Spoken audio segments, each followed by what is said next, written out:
का और peoples party का इख्तलाफ रहा, ये सियासत थी और नज़रियाती सियासत थी, जी इश्यूज़ पे सियासत थी। नवाज शरीफ साहब की पुरानी आप तकरीरें उठा के देख लें, और तो और जनरल साहब की बरसी पे देख लें, बिल्कुल जिनको आप सड़कों पे घसीटना चाहते थे, जिन पे आपने करप्शन के इल्ज़ाम लगाए, जिनको आप 11 साल जेल में रखा, उसकी ज़ुबान तक वो कहता है मेरी काट दी इन्होंने, मेरे ज़रदारी ने इल्ज़ाम लगाया। आज कौन से नज़रियात आप मुझे बताएं, आपके क्या नज़रियात हैं कि आप उनके साथ बैठ रहे हैं? जब आप लोग देखेंगे जी अपने मफादात के लिए कोई ये कंसेशन मांग रहा है, कोई ये कंसेशन मांग रहा है, कोई हमारे केसेस ख़त्म करें, कोई नैब में हमारा नाम ना आए, कोई हमारे ये फलूदे वाले अकाउंट सामने ना आ जाएं, तो फिर वो ना तो APC कामयाब होनी है और ना ही अवाम ने उनका साथ देना है। मरीम नवाज़ के पास, हुकूमत के पास और अदारों के पास बहुत सी ऐसी चीज़ें पड़ी हुई हैं जो कि जिससे वो लोगों को कह भी सकते हैं, सुना भी सकते हैं। कुछ माजी में भी इस किस्म की बातें होती रहीं, कुछ जजेस पे भी इल्ज़ाम लगते रहे। बिस्मिल्लाहिर्रहमानिर्रहीम, अस्सलाम वालेकुम नाज़रीन, आवाज़ हक़ में खुश आमदीद। नाज़रीन, हमारे जो मुल्क में आइन साज़ी होती है, कानून साज़ी होती है, तो उसमें जितने भी सियासतदान होते हैं उन्हीं का रोल होता है। वो मुल्क की बेहतरी के लिए बहुत सारा अपना जो किरदार अदा करते हैं। कोई नया कवानीन तरमीम किए जाते हैं तो उसमें भी सियासतदानों का ही किरदार होता है। तो ये FATF के हवाले से भी इस मौजू पर हम बात करेंगे, और जो कल होने जा रही है बरोज़ इतवार 20 सितंबर को आल पार्टीज़ कॉन्फ्रेंस, उसमें बिलावल ज़रदारी ने नवाज़ शरीफ को रिक्वेस्ट की कि आप भी उसमें शरीक हों। तो नवाज़ शरीफ साहब ने उनकी रिक्वेस्ट जो है, उनकी दावत जो है वो भी कबूल किया है, और वो उस APC से ख़िताब करेंगे बज़रिया वीडियो लिंक। उसमें मरीम नवाज़ साहबा भी शरीक होंगी और मुस्लिम लीग के और भी अहदेदार उसमें जाएंगे। शहबाज शरीफ साहब भी मेरे ख्याल में वहीं होंगे, और मुख्तलिफ़ जितने भी जमातें हैं वो कल बिलावल ज़रदारी की जो रिक्वेस्ट है उसके ऊपर APC होने जा रही है। तो उस हवाले से एजाज़ुल हक़ साहब से बात करेंगे। एजाज़ुल हक़ साहब, ये यानी जब भी कोई मसला बनता है इस तरह का, पहले ये मिसाल के जमहूरियत भी हुआ, उसमें भी मुस्लिम लीग नून और पीपल पार्टी जो है वो इकट्ठी हो गई, और उसके बाद इनके इख्तलाफात हो गए। अब यानी ये दोबारा से इकट्ठे हो रहे हैं, ये क्या इनके महरक़ात क्या हैं? बिस्मिल्लाहिर्रहमानिर्रहीम, बहुत शुक्रिया। APC होने को जा रही है एक मरतबा फिर, और माजी में भी बहुत सी APCs हुई हैं, बहुत से अलाइंसेस बने हैं, बहुत से हुकूमतों के ख़िलाफ़ बनते रहती हैं और APCs होती रहती हैं। लेकिन एक होती है APC कि आप नज़रियाती मामलात की तरफ करें, APC करें, नज़रियाती बुनियादों पर आप अलाइंसेस बनाएं। जिस तरह के ख़त्म नबूवत की एक तहरीक चली, जिस तरह के 1977 में धांधली के ख़िलाफ़ एक तहरीक चली, जिसने ना सिर्फ हुकूमत को ख़त्म किया बल्कि उस वक्त के वज़ीर आज़म को सज़ा भी मिली जी। वो एक नज़रियाती थी जिसके अंदर लोग ये नहीं देख रहे थे कि हमारा लीडर कौन है, वो ये देख रहे थे कि हमारा मकसद क्या है। और उस मकसद पे मसाजिद के अंदर से और मदरसों के अंदर से और दफ्तरों के अंदर से लोग जो है वो बाहर निकले। एक APC जो है वो लंदन में हुई उस वक्त क्या था कि जिला वतनी में बेनज़ीर साहिबा थी और नवाज शरीफ साहब थे, और इनकी रहमान मलिक साहब ने एक मुलाकात करवाई जो इनके घर में मीटिंग हुई, उसमें सैफुर रहमान साहब और दीगर लोग बहुत से मुस्लिम। देखिए, मुस्लिम लीग का और पीपल्स पार्टी का इख्तलाफ रहा, ये सियासत थी इनकी और नज़रियाती सियासत थी, इश्यूज़ पे सियासत थी। नवाज शरीफ साहब की पुरानी आप तकरीरें उठा के देख लें, और तो और जनरल साहब की बरसी पे देख लें, बिल्कुल मतलब थोड़ा सा भी अगर ख्याल हो कि मैंने माजी में क्या कहा और आज मैं क्या कर रहा हूँ, तो आपको खुद ही शर्म आ जाएगी इस बात में। आप शहबाज शरीफ की, हाँ मैं आ रहा हूँ, शहबाज शरीफ के बयान देखें, मैं इसको लड़काना में, लाहौर में, सक्खर की सड़कों पे इसको घसीटूँगा, जरदारी को, यही सियासत थी इनकी। बिल्कुल। और वो माइक उठा के मारते थे जिस तरह के पता नहीं कौन सा कोई हिंदुस्तान को फतह कर लिया इन्होंने। मतलब मैं बड़ा एहतराम करता हूँ तमाम सियासतदानों का, इनके साथ मैंने काम किया, इनको मैं बहुत करीब से देखा, मैं इनको जानता हूँ। ये नज़रियाती लोग थे, नज़रियात के लिए लड़ते थे। यानी आज आप मफादात के लिए जिनको घसीटते हैं, जिनको आप सड़कों पे घसीटना चाहते थे, जिन पे आपने करप्शन के इल्ज़ाम लगाए, जिनको आप 11 साल जेल में रखा, उसकी ज़ुबान तक वो कहता है मेरी काट दी इन्होंने। मतलब ज़रदारी ने इल्ज़ाम लगाया। आज कौन से नज़रियात आप मुझे बताएं, आपके क्या नज़रियात हैं कि आप उनके साथ बैठ रहे हैं? बिल्कुल मुफादात है ना। मफादा तो क्या कभी मुफादात की सियासत कामयाब हुई है? आज तक कभी नहीं हुई। आज इनकी जो मैं समझता हूँ कि ज़वाल ही इसको मैं कहूँगा, चाहे किसी को बुरा लगे या अच्छा लगे, कि इतना अरूज अल्लाह ताला ने दिया और उसके बाद आप यहाँ पर पहुँचे। क्या वजह है उसकी? उसकी वजह यह है कि आप अपने प्रिंसिपल से, अपने नज़रियात से हट गए। आज वो लोग जो मैं समझता हूँ कि कल तक पीपल्स पार्टी के साथ हाथ मिलाना गवारा नहीं करते थे, आज जफ्फियाँ डाल रहे हैं उनको। बिल्कुल बिलावल भुट्टो जरदारी कौन से कहाँ का लीडर आ गया? मतलब मुझे बताएं ना आप जी कि जो इनको दावत देता फिर रहा है और जो इनको बुलाता फिरता है, और ये जनाब उनका शुक्रिया अदा कर रहे हैं, इस तरह शुक्रिया अदा कर रहे हैं जिस तरह बहन भाई बन गए आपस में।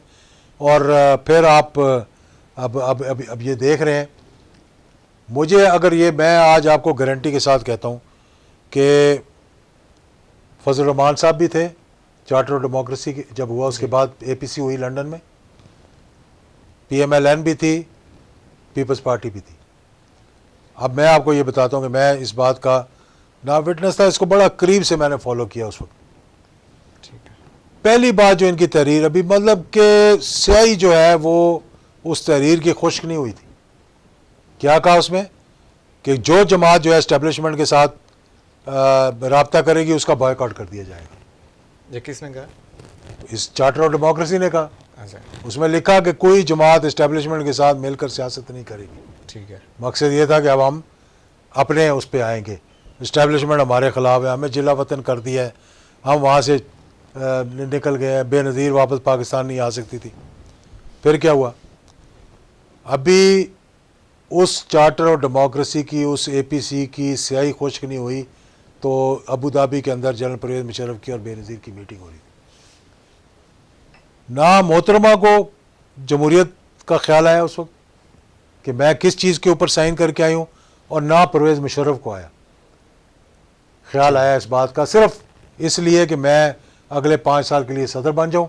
ना तुम्हें पाकिस्तान के मुफादात का ख्याल आया, ना तुम्हें करप्शन का ख्याल आया, ना तुम्हें स्विस केसेस का ख्याल आया, ना, और पता है कि खुद ही बोलते रहें, तकरीरें करते रहें कि मैं इनका एहतसाब करूँगा, इन्होंने मुल्क को लूट लिया है। जी और मुझे बताएं ना कि वही सदर जो है वो जाकर बैठ रहे, क्योंकि कॉन्डोलीसा राइस बीच में अमेरिका पड़ गई।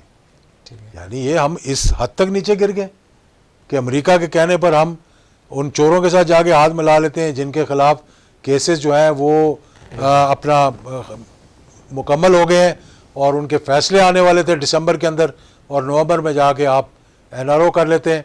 और मैं आपको बताऊं कि मैं उस मीटिंग के अंदर मौजूद था। मैं इसका जिक्र करना चाह रहा हूँ आज ताकि कौम को ही पता लगे। बिल्कुल एक मीटिंग परवेज़ मुशर्रफ साहब ने और उस वक्त के वज़ीर आज़म जो शौकत अज़ीज़ साहब थे, ठीक है शौकत अज़ीज़ साहब ने मुझे कम से कम 3 से 4 मरतबा मेरे साथ उनकी मीटिंग हुई। उन्होंने कहा कि ये NRO जो है ये गलत हो रहा है, लेकिन मैं बोल नहीं सकता क्योंकि परवेज़ मुशर्रफ साहब के आगे एज ए वज़ीर आज़म पाकिस्तान। जी उन्होंने कहा यार ये इजाज़ुल्लाह ये ठीक नहीं हो रहा, ये जो मामला हो रहा है, ये NRO जो हो रहा है, ये मामला ठीक नहीं हो रहा है, इससे सबका नुकसान हो। जैसा भी था, शौकत अज़ीज़ साहब मेरे उनके साथ बहुत 1981 से ताल्लुकात चलते आ रहे हैं, दोस्तों वाले ताल्लुकात थे। उन्होंने मुझे बड़ी इज़्ज़त भी दी, एज़ वज़ीर आज़म भी उन्होंने बड़ी इज़्ज़त दी, काम को भी सराहा उन्होंने जो मैंने किया उस वक्त हज और यही वजह थी कि उनके एक डायरेक्ट रब्ता था लोगों के साथ। इसी तरह परवेज़ मुशर्रफ साहब ना चाहते हुए भी फिर आगे जनाब उसके अंदर पूरी काबीना बैठी इनफॉर्मली ये फ़ैसला होने के बाद, और 2 चीज़ें सामने रखी। उन्होंने कहा जी हम NRO करने के लिए जा रहे हैं। अच्छा जनाब, उसमें बहुत से लोग बोले जो कि पीपल्स पार्टी के साथ रहकर आए थे, जिन्होंने पीपल्स पार्टी की तारीख को जानते थे, जिन्होंने ये सारे पाकिस्तान की तारीख को जानते थे। फैसल साले हयात, नोरेश शकूर, मैं आपको नाम लेके बता रहा हूँ आज, हमारे भाई हमारे दोस्त हैं। उन्होंने परवेज़ मुशर्रफ को बताया कि ये जो आप करने के लिए जा रहे हैं, इस मोहतरमा ने और पीपल्स पार्टी ने आपको डिच कर रहे हैं।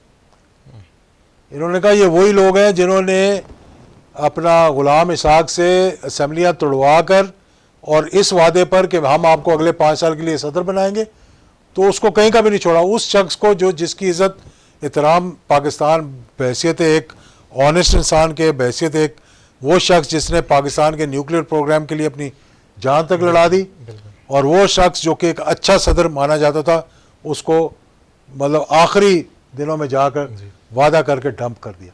उन्होंने कहा आप ज़रा गुलाम इसाक की तारीख उठाकर देख लें, वही आपके साथ होगा। ये बातें डिस्कस हुई हैं, बाहर नहीं आई थी। ठीक है। उसके बाद जनाब परवेज़ मुशर्रफ साहब को कोई मीटिंग आ गई, चले गए, फिर कहते मैं आता हूँ वापस। क्यों? हमने कहा हमने बोलना है। मैंने ये बात उस मीटिंग के अंदर की थी, कोई इसको डिनाई करना चाहे तो डिनाई करे। मैंने कहा परवेज़ मुशर्रफ साहब, मैं जब से सियासत के अंदर आया हूँ 1990 से लेकर 98 पे मैंने देखा, और मौजूदा सूरत हाल उस वक्त, ये जब NRO होने जा रहा था 2007 की बात है, जब ये NRO होने जा रहा था, मैंने कहा पाकिस्तान की 90s के अंदर जो हमारे रिजर्व्स थे 500 मिलियन 300 मिलियन डॉलर तक जा रहे थे।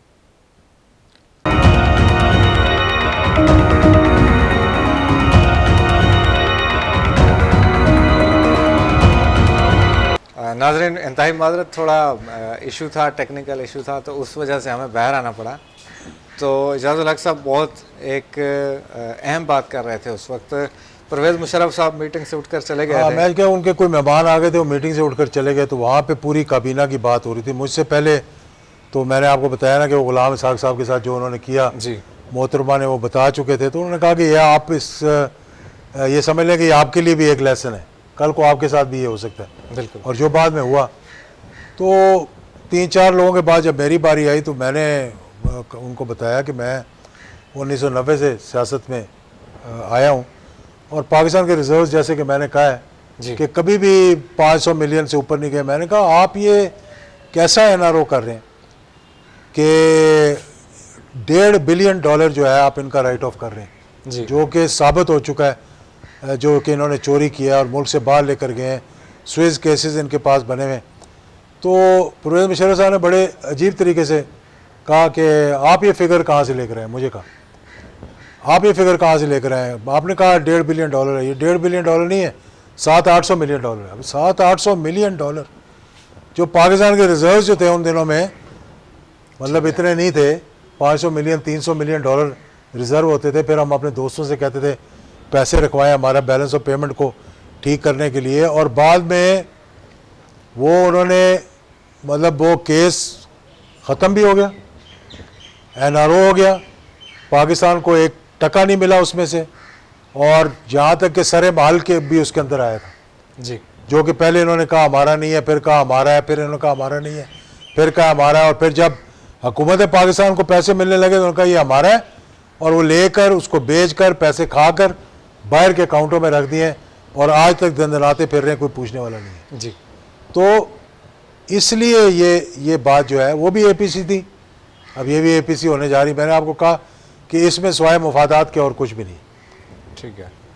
हमारे जरदारी साहब सख्त परेशान हैं, क्योंकि फलूदे से लेकर और नाई की दुकान तक तो उनके पैसे निकल आए, बिल्कुल, और केसेस उन पे बने हुए हैं। शुगर मिलें उन्होंने ज़बरदस्ती कब्ज़ा किया हुआ है, और वो भी किसी दिन भी केस जो है वो उसका फ़ैसला हो जाएगा। ये मनी लॉन्ड्रिंग भी है बीच में। जी, जी, वो यान अली का आपने सुना था, आ रही है जा रही है, दुबई पता नहीं 500 चक्कर लगाए उसने। उसके बाद नवाज शरीफ साहब हमारे भाई भी दोस्त भी रहे हैं, उनके साथ मैंने बड़ा काम किया है। आप एक बीमार होने के नाते आप इस मुल्क से बाहर गए हैं, आपकी तबीयत ठीक नहीं थी, पूरे ख़ानदान ने गारंटी की आपकी। शहबाज शरीफ साहब ने स्टैम्प पेपर लिख के दिया कि आप बाहर जा रहे हैं इलाज करवाने के लिए, आपके प्लेटलेट्स जो थे इतने कमज़ोर हो गए थे यहाँ पे कि आप मतलब कि इस हद तक नीचे गिर गए थे कि इंसान के जो है वो मतलब खून जो है वो रगों से बाहर निकलना शुरू हो जाता है। आप वहाँ जाकर अपना इलाज करवा रहे थे, आपने इलाज तो अपना इतना करवाया नहीं वहाँ पर, और अब आप वीडियो लिंक के ज़रिए जब तकरीर करेंगे तो हम ये अदालतों को क्या जवाब देंगे आप जी, कि आप पेश नहीं हुए, आपको इश्तिहारी उन्होंने करार दे दिया, और फिर यहाँ पर एक APC होने जा रही है जो कि मतलब इस APC के पीछे अगर आपका कोई नज़रिया है, या आप महंगाई के ख़िलाफ़ कर रहे हैं, बेरोज़गारी के ख़िलाफ़ कर रहे हैं, कोई लोड शेडिंग के ख़िलाफ़ कर रहे हैं, कोई IPPs के ख़िलाफ़ कर रहे हैं, कोई शुगर माफिया के ख़िलाफ़ कर रहे हैं, या जिससे गरीब आवाम को फ़ायदा पहुँच रहा है उसके लिए कर रहे हैं, तो मैं सलूट मारूँगा। लेकिन अगर आप अपने मुफादात के लिए कर रहे हैं कि कोई NRO मिल जाए आगे चलकर, और ये भी आज मेरी बात आप आए सब नोट कर लें कि इस APC के बाद भी जितनी जमातें हैं इनमें से चंद एक को NRO मिलेगा, चंद एक जो है वो NRO लेने की कोशिश करेंगी, और चंद एक के साथ NRO होगा भी। और अफसोस इस बात का होता है, मैं इस्टेब्लिशमेंट के लिए भी ये बात कहना चाहूँगा कि आप लोगों की फिर मजबूरी हो जाती है। आपने 90 से लेके 88 से लेके मतलब 2099 तक जबकि मार्शल लॉ नहीं लग गया इस मुल्क के अंदर, कभी एक जमात के साथ कभी दूसरी जमात के साथ, तो इसलिए इस बात पर भी आप तवज्जो दें कि इस मुल्क के मफादात को जो है उसको सामने रखें। कोई NRO ऐसा नहीं होना चाहिए जिसके अंदर के मुल्क को नुकसान हो। और मैंने परवेज़ मुशर्रफ साहब को याद होगा और इस बात की वो तस्दीक करेंगे कि पूरी काबीना के 98% लोग जो थे वो इस NRO के मुखालिफ थे। उन्होंने तकरीरें की और मैंने ये अल्फाज इस्तेमाल किए थे कि अगर आप ये NRO करेंगे तो इस मुल्क के मुंह पर और आने वाली नस्लों के मुंह पर वो काले मलेंगे कि आने वाली नस्लें जो है उसको धो नहीं सकेंगी। और आज जिस नहज पे मुल्क पहुंच चुका है ये इसी वजह से है। अगर उस वक्त वो सज़ा उनको मिल जाती, NRO ना होता, तो पाकिस्तान की तारीख आज बिल्कुल कुछ और होती। बिल्कुल। चंद लोग, फिर परवेज़ मुशर्रफ साहब ने कहा अच्छा मेरे आगे चॉइस क्या है, मेरे सामने चॉइस क्या है, या मैं तीसरी मरतबा वज़ीर आज़म बनने दूँ या मैं NRO कर दूँ।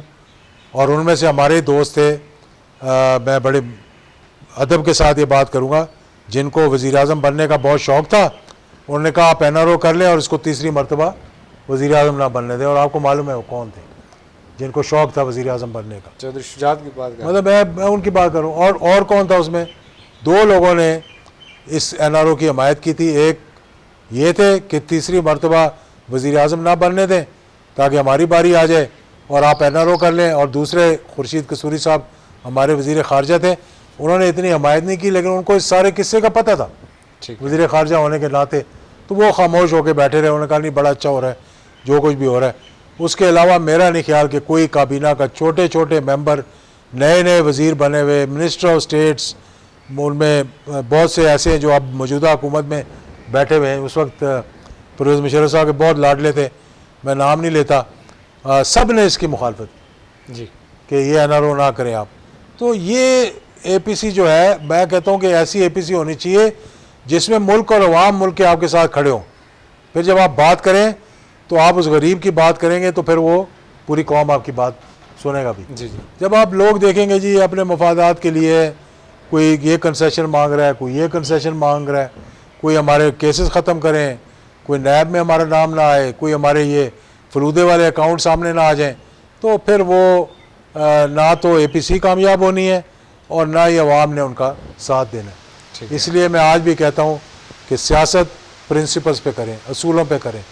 जब आपने असूल अपने कॉम्प्रोमाइज़ कर दिए मुफादात के लिए, फिर आप ज़ीरो हो जाएंगे, चाहे 6 माह में हो जाएं या 6 साल में हो जाएं, लेकिन आपका एवेंचुअली एंड वही होगा।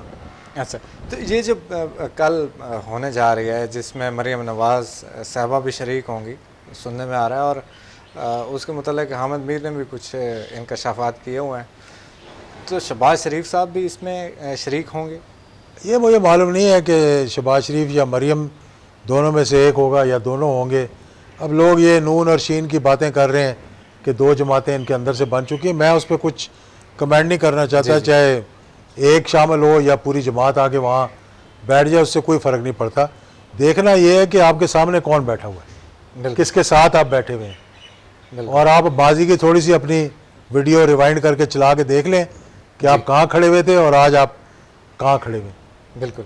तो इनको हासिल क्या होगा, ये क्या चाहते हैं कि मिसाल के तौर पर NRO जो लेना चाह रहे हैं तो ये अपने अहदाफ हासिल कर लेंगे? नहीं, बिल्कुल नहीं कर सकते। मेरा नहीं ख्याल कि ये कर सकते हैं। ये एक आधा जलसा अनाउंस करेंगे, वहाँ पे लोगों को इकट्ठा करने की कोशिश करेंगे, एक स्टेज पे सारे खड़े हो जाएंगे, लोग इनको देख कर हंसेंगे। फिर अपनी अपनी जमात की नज़रियात की सियासत करें, कामयाबी इनकी है। जिस वक्त इन्होंने उनको साथ मिला लिया जो कि इस मुल्क को लूटते रहे और मतलब मतलब मैं नहीं समझता कि उसके बाद ये मामला होगा। एक और आपने सवाल पूछा कि ये कोई नई बिल्ली थैले से निकालेंगे, कोई ऐसा, जी। हामिद मीर साहब ने शायद कह दी है बात, मुझे नहीं मालूम उन्होंने क्या कहा कि कौन सी बिल्ली थैले से निकलेगी। वो ताशकंद के वक्त भी एक बिल्ली जो थी थैले से बाहर निकालने की कोशिश करते करते वो बिल्ली तो ना निकली, लेकिन पाकिस्तान 2 लाख हो गया। तो ऐसी कोई बिल्ली ना निकालें जिससे मुल्क का नुकसान हो। उसमें यही कहा जा रहा है कि जो मरीम नवाज साहब किसी वफाकी वज़ीर के मतलब कोई बहुत बड़े इंकशाफात करेंगी, इस तरह की कोई बातें हो रही हैं। लेकिन बात यह है कि देखें, मरीम नवाज़ के पास, हुकूमत के पास और अदारों के पास बहुत सी ऐसी चीज़ें पड़ी हुई हैं जो कि जिससे वो लोगों को कह भी सकते हैं, सुना भी सकते हैं। कुछ माजी में भी इस किस्म की बातें होती रहीं, कुछ जजेस पे भी इल्ज़ाम लगते रहे, आपको पता है। कुछ वीडियोस भी जी सामने आ गई थी जो इन सब के पास मौजूद हैं वो वीडियोस। बिल्कुल। इसके अलावा कौन से ऐसे वज़ीर हैं हुकूमत के, तो इमरान खान साहब को पता होना चाहिए, जिन पे इतने इतने इल्ज़ामात लगे, सोशल मीडिया पे भी लगे, जिनकी जायदादें मुल्क से बाहर हैं, यहाँ डिक्लेयर नहीं की हुई, जिनकी जाली डिग्रियाँ बनाई हुई हैं, जिनके केसेस नैब में हैं और अब चलने नहीं दे रहे या चल नहीं रहे। तो ये तमाम चीज़ों की तो इंकशाफ कोई ऐसी नई बात नहीं है जो करेंगी। मैं 10 के बारे में तो मैं यहाँ बैठ के बता सकता हूँ आपको। जी। अच्छा, ये जो FATF का बिल पास हुआ, उसके ऊपर अपोजिशन का बड़ा वावेला था, तो उसमें क्या आप क्या कहेंगे कि क्या मसला क्या था? देखिए, मुझे बड़ा दुख हुआ है इस बात पे। मुझे हुकूमत से भी थोड़ा सा गिला है और मुझे अपोजिशन से भी गिला है। हुकूमत को चाहिए था, और मुझे इस बारे में जैसे कि APS स्कूल में जब ये हुआ, आर्मी पब्लिक स्कूल में वाक़या, तमाम जमातें साथ बैठी, स्टेक होल्डर साथ बैठे। FATF में आर्मी भी एक स्टेक होल्डर है, ठीक है, क्योंकि FATF में अगर हम ग्रे लिस्ट से ब्लैक लिस्ट में चले जाते हैं ना सर, हमारी इकॉनमी को दचका लगेगा, हमारी करेंसी को दचका लगेगा, हमारी इंपोर्ट्स को एक्सपोर्ट्स को दचका लगेगा, बल्कि अफवाज पाकिस्तान का जो इक्विपमेंट बाहर से आ रहा है उस पर भी पाबंदी लग जाएगी। अच्छा, तो इस पर आपका दफा जो है वो कमज़ोर हो रहा है। तो हुकूमत को चाहिए था कि सारी अपोजिशन को साथ बैठाते, फ़ौज को साथ बैठाते। ठीक है। जब APS स्कूल में हुआ था तो chief of army staff DG ISI हमारी मीटिंग्स के अंदर बैठे थे। ठीक है। उन्होंने हमें ब्रीफ किया, उन्होंने बताया, उसके बाद एक नेशनल एक्शन प्लान बना, उसके बाद दहशतगर्दी के ख़िलाफ़ एक मुहिम शुरू हुई और आज पाकिस्तान पुरअमन है। जी। इसी तरह FATF पे भी हुकूमत को चाहिए था कि तमाम जमातों को एक APC बुलाते, उसमें अफवाज पाकिस्तान भी बैठी होती। हर कोई इससे मुतासर हो रहा है और उस वक्त इनको लेते। अब अपोजिशन बनाए, अपोजिशन करने के अब इतना ववेला किया जा रहा है और FATF को आप निशाना बना रहे हैं। इमरान खान को इसमें क्या निशाना बनाएंगे आप? तो पाकिस्तान को, अफवाज पाकिस्तान को, पाकिस्तान की इकॉनमी के ख़िलाफ़ दुश्मनी कर रहे हैं। तो इस पर भी मैं समझता हूँ कि हुकूमत को एक हिकमत अमली अपनानी चाहिए थी, जिसके ज़रिए वो एक अच्छे अंदाज में उनको ऑन बोर्ड लेते। अब अगर अपोजिशन इन केसेस में जो कि कौमी मसाइल हैं, इन पे अगर वो बारगेन करना चाहती है या अपने केसेस ख़त्म करवाना चाहती है, तो फिर अल्लाह ही हाफ़िज़ है इस मुल्क का। तो इसमें हुकूमत को भी चाहिए था, और अपोजिशन ने भी जो हरकत वहाँ पे की है, मैं नहीं समझता कि वो कोई लोगों ने उसको सराहा है कि आपने एहतजाज किया और आप कह रहे हैं हम असम्बलियों से जो है वो इस्तीफ़े दे देंगे। तो बिस्मिल्लाह करें, असम्बलियों से इस्तीफ़े दें ताकि इस मुल्क के लोगों को नए जो है अपना लोग नुमाइंदे चुनने का मौका मिले। और सबसे पहले इस्तीफ़े जो है इनको चाहिए कि वो सिंध से दें, जो कि इतना शोर वोल मचाया हुआ और सारे मुल्क को लूट के खा गए, और आज जो सिंध के हालात हैं वो सिर्फ इनकी करप्शन की वजह से ख़राब हुए हुए हैं। अरबों रुपए जो है वो इस मुल्क के जो है वो मतलब ठेकेदारों से और कहाँ से नहीं इन्होंने हासिल किए, और आज कराची के जो हालात हैं वो हम सब के सामने। अच्छा, इजाज़ुल हक साहब, ये जो FATF का बिल इन्होंने पास करवाया पाकिस्तान की हुकूमत ने, तो इस तरह का बिल किसी और मुल्क ने भी कोई पास करवाया जो ग्रे लिस्ट में हो, या सिर्फ ये पाकिस्तान है? नहीं, देखिए, पाकिस्तान पे कुछ पाबंदियाँ उन्होंने लगाई हुई थी, कोई कंडीशंस लगाई हुई थी जी। उन कंडीशंस को हम पूरा नहीं कर सके। उसमें से कुछ कंडीशंस हमारे हक में है, कुछ हमारे ख़िलाफ़ है। उन्हीं कंडीशंस की वजह से हमने कुछ अपने अदारों को बंद किया, हमने कुछ लोगों को पाबंद सलासिल किया, जिसकी मैं मुखालफत कर रहा हूँ। वो हमारी कमज़ोरी सामने आई है। बिल्कुल। उन पर हमने पाबंदी लगाई। दहशत गर्दी के ख़िलाफ़ ज़ीरो टॉलरेंस होनी चाहिए। लेकिन वो लोग जो दहशतगर्दी नहीं कर रहे, जो मुल्क और कौम की खिदमत कर रहे हैं, उनके कहने पर, इंडिया के कहने पर या उनके कहने पर अगर हम पाबंदियाँ लगानी शुरू कर देंगे तो फिर तो काम ही ख़त्म हो जाएगा। तो वो पाबंदियाँ पूरी करने के लिए एक बिल उनको लाना पड़ा जिसके अंदर मनी लॉन्ड्रिंग है, जिसके अंदर दीगर मामला है। कोई अच्छी चीज़ें नहीं है उसके अंदर, जी जी, मतलब वही चीज़ें हैं जिस पे पाबंदी होनी चाहिए। होनी चाहिए। तो उस पर अगर अपोजिशन कह रही है कि नहीं हम मर गए, हमें लूट लिया, हमें ज़बरदस्ती पास कर दिया, हमारे लोग यहाँ पहुँच नहीं सके। आपके बहुत से लोग हैं जो फॉरवर्ड ब्लॉक में जा चुके हैं, जिन्होंने अपने आप को ज़ाहिर नहीं किया, वो हुकूमत के पाबंद हैं। इसी तरह पंजाब के अंदर भी आपके बहुत से लोग हैं अपोजिशन के जो मरात भी ले रहे हैं, जो खुलकर वज़ीर आला के साथ बैठ गए। क्या किया आपने उनका स्वाय शो कॉज नोटिस देने के? इसी तरह यहाँ जो आपके लोग नहीं आए वो हुकूमत के साथ मिले हुए हैं, वो एक फॉरवर्ड ब्लॉक है। वो ऐसा ऐसा और लोग भी सामने आ जाएंगे। मेरे पास पूरी लिस्ट है जो अपोजिशन की हुकूमत के साथ मिली हुई है, वो किसी वक्त आपके सामने रखेंगे अवाम के, इंशाल्लाह लोगों को बताएंगे उसके बारे में भी। ज़रूर, बहुत शुक्रिया एजाज़ुल हक साहब, आज आपका बहुत सारा वक्त लिया हमने। तो नाज़रीन, पिछले कुछ दिनों से एजाज़ुल हक साहब अपने हलके में मौजूद थे, हारूनाबाद, भावल नगर, इन इलाकों में। तो इसलिए थोड़ा बीच में हमारा वक्फ़ा आया था, वीडियोस का जो सिलसिला था वो रुका था। तो इंशाल्लाह अब ये सिलसिला जारी रहेगा। और आप सब नाज़रीन से गुजारिश है कि अगर आप पहली दफ़ा हमारे चैनल पर आएँ तो हमारे चैनल को सब्सक्राइब भी करें और घंटी के बटन को भी दबाएं। और इंशाल्लाह आप लोगों से मुलाकात का यह सिलसिला जारी रहेगा। अगली वीडियो तक के लिए इजाज़त देंगे। अल्लाह हाफ़िज़। पाकिस्तान जिंदाबाद।